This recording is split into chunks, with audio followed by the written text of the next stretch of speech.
Hello everyone, hope you all are doing good today. So, today we are going to study a very important and useful topic in our writing skills, which is persuasive writing. So, what is persuasive writing? Persuasive writing is when you use your language skills to convince someone to agree with your opinion or take a specific action.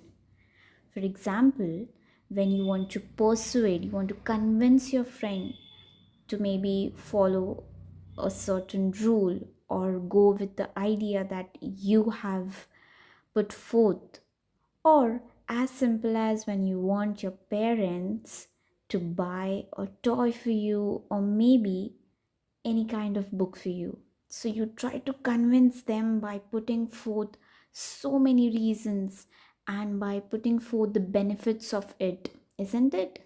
Yes. So that convincing power is called as persuasing power. You try to persuade and you want the other person to agree with what you're saying, or you want the other person to take your opinions, your ideas, your suggestions. So I'm sure it's very interesting to know more about how this persuasion works. So we can appeal to other people in different ways to convince them to agree with our opinion.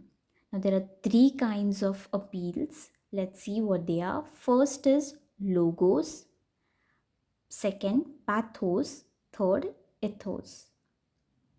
Now, you might be confused as to what these three appeals are, but I will be breaking them down for your easy understanding. Logos appeals to logic and reasoning.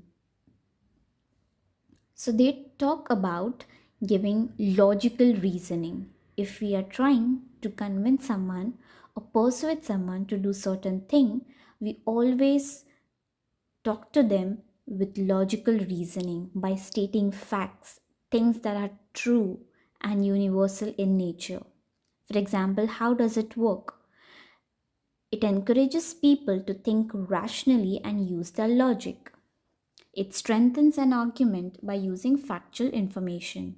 So, as I stated earlier, you try to use information which is true and which is universal. That means all the people in the world are aware about certain facts and that cannot be changed, or they are not based on your opinions. So writing strategies would include use quotes from experts on the topic, mention well-known theories or facts, include reliable sources for data and statistic, use real-life examples to make the topic relatable. So while you're talking about logic, while you're trying to convince the person or the people around you, you need to be well informed. You need to know the facts, the information that is going on around the world. So you yourself should study well or read well to understand these theories of facts or the data or statistics that you come across. And then I'm sure you'll be good to go to convince someone. The next one is pathos, appeals to emotions and ideals. So this mostly works when we try to convince someone through emotions, through the feelings that they have. We try to touch upon those emotions and feelings, and then talking about those emotions, bringing up them towards the conversation, we try to persuade them. So how does it work? It makes the audience feel specific emotions, typically fear, sadness, sympathy, happiness, and anger. So I'm sure at times if you want something from the store and you try to, get a kind of emotional, and you tell your mom and dad, please can you buy this for me? I am a good child, right? I always listen to what you say, right? So you try to sympathize the situation and then you try to persuade someone. So that's how it works through emotions. It supports an ideal the audience feels strongly about. So, this also works when you try to capture the emotion what the other person is feeling and then you try to build upon that. So, it works that way. The writing strategy are as follows: use emotionally charged language and tone, mention anecdotes and stories, use vivid descriptions to paint a picture for your audience, use figurative language, example, simile, metaphor, hyperbole, etc. So, even while writing, your language, your tone should be such where it brings up emotions, it evokes the emotions that the person, the reader, or your audience has. Also, mentioning anecdotes. Anecdotes are just like data.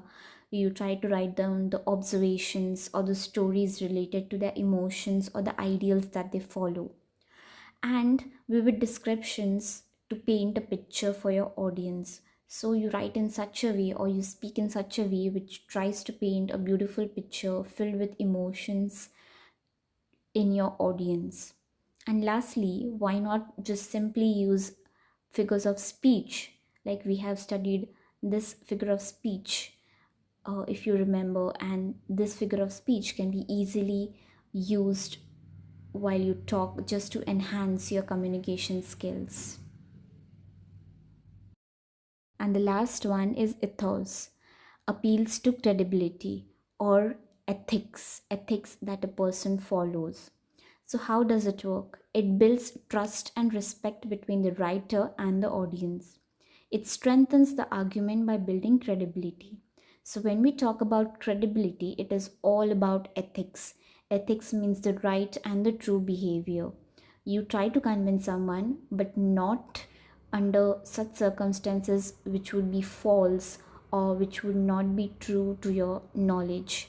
So, you try to be ethical, you try to be true, at the same time, you're persuading your audience. So, writing strategies would include: be careful to use appropriate language, spelling, punctuation, and grammar, and build your personal credibility. Mention references to credible sources of information, awards, and achievements. So, even when you're writing, your your words used, your language used should be credible, should be true.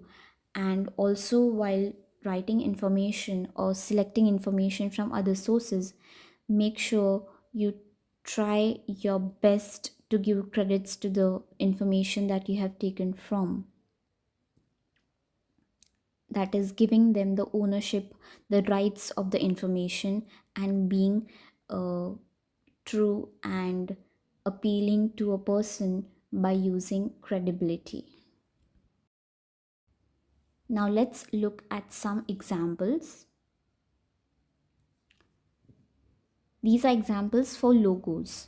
So, where you derive facts and statistics. Did you know recycling a single aluminum can saves enough energy to run TV for 3 hours? Reliable data. A 2023 report by the National Geographic Society found that over 2 million plastic bottles are sold globally every minute. Awards and achievement. Our school's recycling program won a national award for reducing waste. So, as you see, it all talks about recycling, reuse, right? And this are stating facts. They are being very logical and true to the information. So, they are stating these facts, the data, the statistics, and they are mentioning how things are affecting the world. So, by this points, you can easily persuade someone to maybe recycle things or reuse things. Example for pathos: emotionally charged language. Imagine walking past lonely animals every day at the shelter, their eyes filled with hope and longing for a loving home. Appeals to ideals. Wouldn't it be amazing to save a group of adorable panda cubs By supporting conservation efforts, figurative language, hyperbole. This new fruit juice isn't just good, it's like a party for your taste buds. So, while reading, you must have noticed that how the emotions are evoked when we read about their teary filled eyes and their longingness for loving home. The picture just paints in front of our eyes of sad and lonely animals, isn't it?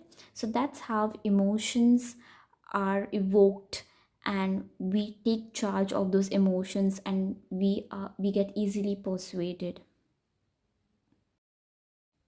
Lastly, example for ethos, building personal credibility.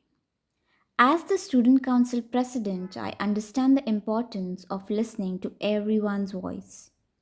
Referencing credible sources, according to marine biologist at Monash University, using reusable water bottles keeps harmful plastic out of our oceans. Awards and achievements. Our school's recycling program won a national award for reducing waste. So you read that it's ethical, and credits are mentioned, like from where the information has been taken and how they are taking responsibility, taking charge of their own things. So that's how you can use ethos while persuading someone. As we know that all these three appeals are important, the most effective persuasive writing uses a mix of these appeals depending on your audience and goal. So experiment and have fun. So as rightly it is said that all three appeals would make up a good writing. Of course, depending on the audience that you're referring to and the goal that you have in your mind. Now, a question for you. Can you spot the persuasive language? So, I want you to pause the video, read this paragraph, and try to find what kind of persuasive language is being used in these two paragraphs.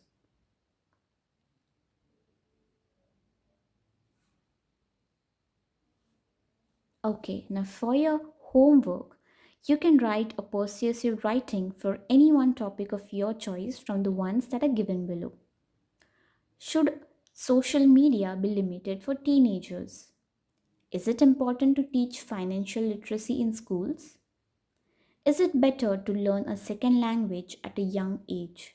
So, now all these topics are, of course, opinionated. That means they are based on your opinion, and every person can have a different opinion. But you have to persuade them to think alike, to think according to your opinion, according to your perspective. Yes, I'm sure that's difficult when we want to persuade someone or convince someone. You should be having enough of data, enough of reasoning to tell them. So I'm sure with the help of this video, you must have found some interesting ideas on how to persuade someone.